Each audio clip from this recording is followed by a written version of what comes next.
ကဲစကယ်လီရဲ့ကောလာဟာလာများကိုသုံးသက်ကြည့်ခြင်းအားလုံးပဲမင်္ဂလာပါရောင် Sport TV ကနေပြန်လည်ကြိုဆိုလိုက်ပါတယ်ကျွန်တော်တို့ကိုစုံပါတနေ့တုန်းကမထင်မှတ်ထားတဲ့သတင်းတစ်ပုဒ်ဟာဂျာနယ်လစ်တွေကဏ္ဍပရိသတ်တွေကြားမှာအုံအုံကြွကြွဖြစ်ခဲ့ပါတယ်အသင်းရဲ့ငယ်မွေးချန်ပေါင် Highland Graduate ဖြစ်တဲ့ Skelly ကိုရောင်းချဖို့ United Chelsea တို့အပါအဝင် Premier League ကလပ်တချို့ဟာကန့်လန့်ခဲ့တယ်ဆိုတာပဲဒီသတင်းကိုပထမဆုံးမြင်ရတော့ Top Tier Journalist တွေစီကမဟုတ်ပေမဲ့နောက်ပိုင်းမှာသတင်းဌာနကြီးတွေကပါဖော်ပြလာကြတာကိုတွေ့ရပါတယ်တွေ့ချင်းခန်းစားချက်ကတော့မဖြစ်နိုင်တာကိုဘယ်သူကများစပြီးဖွာလိုက်ပါလိမ့်ဆိုတာလောက်ပဲရှိပါတယ်နောက်မှဖြည်းဖြည်းချင်းပြန်စဉ်းစားကြည့်တော့ဖြစ်နိုင်ခြေရှိတဲ့နောက်ခံအကြောင်းအရာတချို့ကိုတွေးမိလာတယ်။ Bruno Guimaraes ကိုပေါင်85တန်းနဲ့ခေါ်လိုက်တာကဒီသတင်းကိုအစပြုဖို့မိဘလို့ဖြစ်လာမလားပေါ့။အစောကတည်းကပွဲချိန်မိနစ်တွေရဖို့ရုန်းကန်နေရတဲ့ Skelly တို့ကလာမယ့်ရာသီမှာလည်းမလွယ်တော့ဘူးဆိုတဲ့သဘောပေါ့။ဒါဟာအတိုင်းအတာတစ်ခုတည်းတဘာဝကျနေတာမလို့လက်ခံရမယ်။ပြီးရင် Academy တို့စစ်မှုရောင်းရငွေဟာ pure profit ဖြစ်မယ်ဆိုတာကြောင့်လည်းပါပါတယ်။ဒီကောလာဟာလာမှာပါဝင်ခဲ့တဲ့ United Chelsea တို့ရဲ့လူစင်းလူအပ်ချက်နဲ့ Skelly ကိုခေါ်တဲ့မခေါ်တဲ့သူတို့နေရာကဆက်ပြီးစဉ်းစားကြည့်အောင်။ United ကလူချောရဲ့အသက်အရွယ်ကြောင့်ဘယ်နောက်ခံနေရာကိုအားပြဖို့ပြင်းနေလဲ။သူတို့ရဲ့နံပါတ်1ပြတ်မှတ် Lewis Hall အတွက်လှုပ်ရှားမှုတွေကအခုချိန်ထိထင်သလောက်ခီးမရောက်သေးတာကြောင့် alternative option တွေကိုစဉ်းစားရမယ့်အချိန်မျိုးဖြစ်လာတယ်။ Transfer window ကလည်းအချိန်သိမ့်မကြံတော့ဘူးကို။ပြီးရင်ကွင်းလယ် rebuild အတွက် Telemann Andre Santos နဲ့မလုံလောက်သေးတာကြောင့်ဈေးကွက်ထဲမှာဆက်ပြီးတိုးဝင်နေရအောင်ပဲ။ဒီမှာ Skelly ဟာ United ရဲ့ဒီပြဿနာနှစ်ရပ်လုံးကိုတပြိုင်နက်ဖြေရှင်းပေးမဲ့သူလို့သတ်မှတ်နိုင်ပါတယ်။ Chelsea ကျတော့ United လောက် Skelly ကိုမလိုအပ်ဘူးလို့တွေးနိုင်တယ်။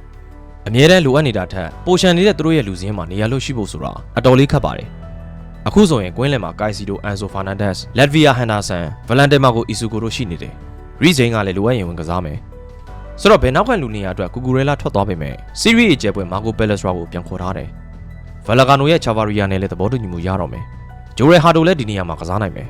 ။ဆိုတော့ Chelsea ကတော့ United လောက် Skelly ကိုလိုအပ်မနေဘူးလို့ပြောရမယ်။လက်ရှိ transfer window မှာပေါင်တန်း300ဝန်းကျင်လောက်သုံးထားပြီးပြီမလို့ Skelly အတွက်ပေါင်တန်း40-50ဝန်းကျင်ထပ်မသုံးတော့ဘူးဆိုတာလည်းသဘာဝကျပါတယ်။ဒါကပြိုင်ဘက်အသင်းတွေရဲ့အခြေအနေပေါ်မူတည်ပြီးသူတို့ရှုထောင့်ကနေစဉ်းစားကြည့်တာပါ။တကယ်လက်တွေ့မှာတော့ဒီပြောင်းရွှေ့ရဖြစ်လာနိုင်ခြေကအတော်လေးနှိမ့်ပါတယ်။နောက်ဆက်တွဲထွက်ပေါ်လာတဲ့သတင်းတွေအရ Arsenal ဟာသူတို့ရဲ့ငယ်မွေးချန်ပေါင်ကစားသမားကိုရောင်းထုတ်ဖို့အစီအစဉ်လည်းမရှိသလို Skelly ကိုယ်တိုင်လည်းအသင်းမှာပဲဆက်ပြီးတိုက်ပွဲဝင်ဖို့ဆုံးဖြတ်ထားတယ်လို့သိရပါတယ်။19နှစ်အရွယ် Highland Graduate ဟာပြီးခဲ့တဲ့နွေကမှ2030အထိတက်တန်းရှိမဲ့စာချုပ်ကိုလက်မှတ်သိရေးထိုးခဲ့တာလည်းဖြစ်ပါတယ်။လွန်ခဲ့တဲ့2နှစ်တုန်းက Skelly ဟာဘယ်နောက်ခံလူဖြစ်စီနီယာလူစင်းကိုစတင်ထုတ်ဖော်ဝင်ရောက်လာပါတယ်။ Calafiori ဒဏ်ရာရသောချိန်မှာအရွယ်နဲ့မလိုက်တဲ့ performance တွေနဲ့အသင်းရဲ့ကွက်လက်ကိုဖြည့်တင်းပေးနိုင်ခဲ့သူလည်းဖြစ်ပါတယ်။ Real Madrid, PSG တို့နဲ့ Champions League ကွာတာ semi-final ပွဲစဉ်မှာပါဝင်ခဲ့ပါတယ်။ Man City ကို 5-1 နဲ့နိုင်တဲ့ပွဲမှာလည်းဂိုးသွင်းတယ်။ Haaland လိုအောင်ပွဲခံခဲ့တယ်။ Wannery ကပရိသတ်တွေရဲ့မြင်ကွင်းကျဲတဲ့ကိုအရင်ရောက်လာသူဖြစ်ပေမဲ့ Skelly ရဲ့တိုးတက်နှုန်းကသူ့အသင်းဘောကိုကျော်တက်သွားနိုင်ခဲ့တယ်လို့ဆိုရမယ်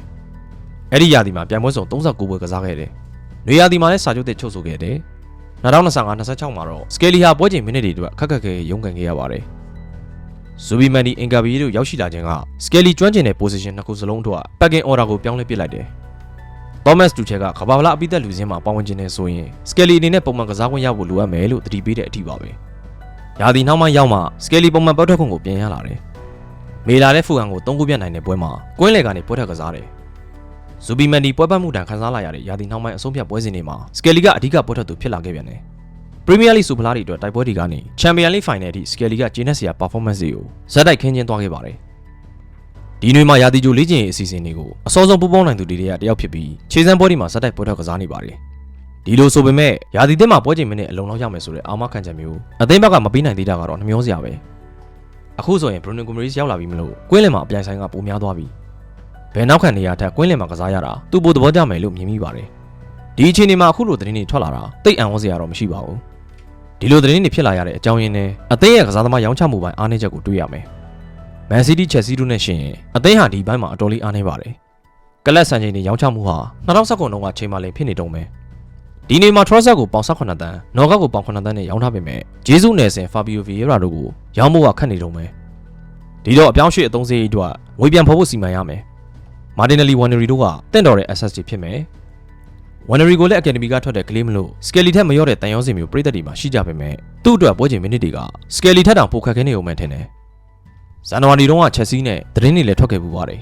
။ဒီကောင်လေးနှစ်ယောက်စလုံးက8နှစ်9နှစ်အရွယ်ကတည်းက Arsenal ကိုရောက်လာကြသူတွေမလို့သူတို့အတွက်လည်းအသင်းမပြောင်းချင်ကြဘူး။ဒါပေမဲ့ကစားသမားဘဝရှေ့ရေးကိုလည်းသူတို့ထည့်တွေးရမယ်။ Wannery ကပြီးခဲ့တဲ့ဒုတိယရာသီဝက်မှာအငှားထွက်ကစားတယ်။ Skelly ကတော့စိတ်ရှိရှိထိုင်ဆောင်ရင်းအခွင့်အရေးရခဲ့ပေမဲ့ကဘာလာအပိသက်လူစင်းနဲ့တော့လွဲချော်သွားခဲ့ရပါတယ်။ဒါကြောင့်ပုံမှန်ပွဲကစားခွင့်အတွက်သူတို့နှစ်ယောက်စလုံးအသင်းသစ်ကိုစိတ်ကူးလာတာမျိုးဖြစ်ခဲ့ရင်လည်းဒါဟာသဘာဝကျပါတယ်။ ဒီကြားထဲကမှစကယ်လီလိုအသင်းမှာပဲဆက်နေဖို့နေရာတနေရာအတွက်ဆက်ပြီးတိုက်ပွဲဝင်မှုဆုံးဖြတ်တာမျိုးကြတော့စိတ်ထဲကနေလှက်လှက်လေးကျေးဇူးတင်မိတယ်အချစ်ပူရတယ်